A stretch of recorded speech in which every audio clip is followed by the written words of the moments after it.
Hello, we are going to talk about needing a niche in your service-based business. I get this question often. Ryan, do I need a niche to be able to go out and get clients as a brand new entrepreneur?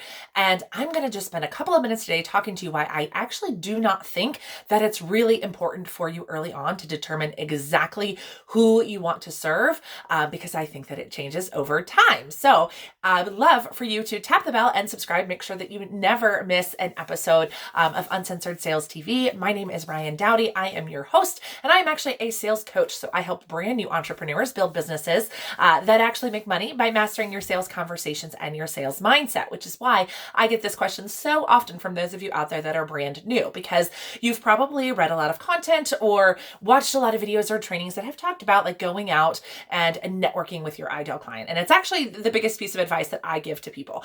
But then the block then becomes, well, I don't know who my ideal client is yet. I haven't chosen a niche. Do I need to choose a niche before I start doing the networking? And overwhelmingly to me, the answer is no, no, no. Please don't wait to start networking. And I honestly think that even if you were to make a choice right now in your business before you're making consistent, $5,000, $6,000, $8,000 a month, that your niche will change. Like I know that mine did, and many of the women that I work with inside my programs, theirs have changed as well, right? Because as you grow and learn and work with more clients in different ways and different capacities, you're definitely going to learn new things and make some different choices there. So I do not think it is important to choose exactly who you want to work with early on. I think it is more important for you to focus on the problem that you solve early on in your business. So what do I mean by that? What does that mean? And essentially it means if you are say you are a virtual assistant and you help business owners, any kind of business owner really, with their back office tasks, right? So that is what you do. You really will come in, you'll check email, you'll check calendars, you'll really just kind of handle day-to-day admin, booking meetings, all of that different stuff for them. And so it's just basic admin. And that's awesome. And I think that's fantastic. But you don't necessarily know who you want to serve yet, right? Do I want to work with online entrepreneurs, traditional entrepreneurs? I don't know yet. And I think that that is okay, but that is where so many people get stuck. They're like, well, I know what I want to do, but I don't know who I want to serve. So I can't go network. I can't go talk to people. And I will implore you to just go talk to anyone about your business right now, because you will learn as you go. But it goes back to understanding that the problem that you solve. This is one thing I do think you need to be clear on, is really understanding like what is going on in a potential client's life that they would need to hire you. And I believe, I actually think that it's probably been proven that people buy based on emotion and they justify with logic. So logically, it would be fantastic to have a virtual assistant to check my email and schedule, meetings for me, right? That sounds fantastic. But that is not actually the reason why people will pay a virtual assistant every single month after month, right? They pay because there is a bigger pain point there, and it is an emotional pain point. It is a pain point that plagues them often.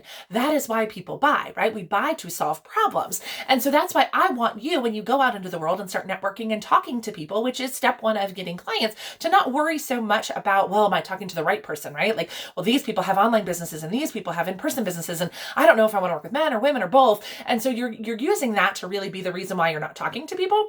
But I encourage you to talk to all of the people and then focus on the problem that you solve. Because when you become a problem solver, there's probably lots of different people that have that problem. And you can literally build your business to six figures without really choosing exactly who you want to work with. I know that I did. I determined early on that I wanted to work with women, but that was really it. I knew that I had women who weren't making as much money in their business as they wanted to be. Like that was as specific as I had gotten until I really started to grow and get more clients and work with more people and develop my systems and processes and figure out who got the best results from working with me. And I will encourage you to do the same thing, because you're going to learn different things as you go.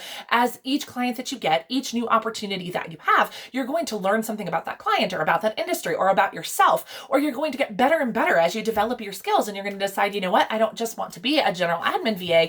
I want to get really specific and work on, systems and processes for my clients. And this really applies to any industry. Please don't hang up on the virtual assistant example here. But the more that you work with clients and the more experience that you get, the more you're going to learn about yourself, and the more skills you're going to get, and the more skills that you have, the more specific you can be, and then ultimately the more that you can charge. So I do not believe that you need a niche early on in your business. I do believe that you need to have a good understanding of the problem that you solve, the emotional problem that you solve for your ideal client. I think that is enough to go out into the world and talk to a lot of different people, because you can serve a lot of different people with the services that you have. And then as you grow, you can decide to make those changes.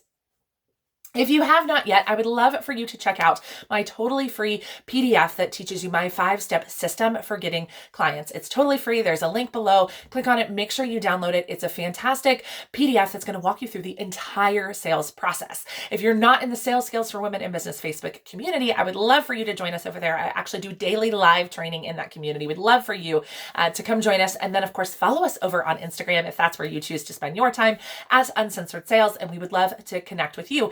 And don't forget, if you're here on YouTube, make sure you tap the bell to subscribe and leave us a comment. Would love to know your thoughts on niche and where you're at in your business. We love learning more about you. So thanks for watching, and we'll see you in next week's video.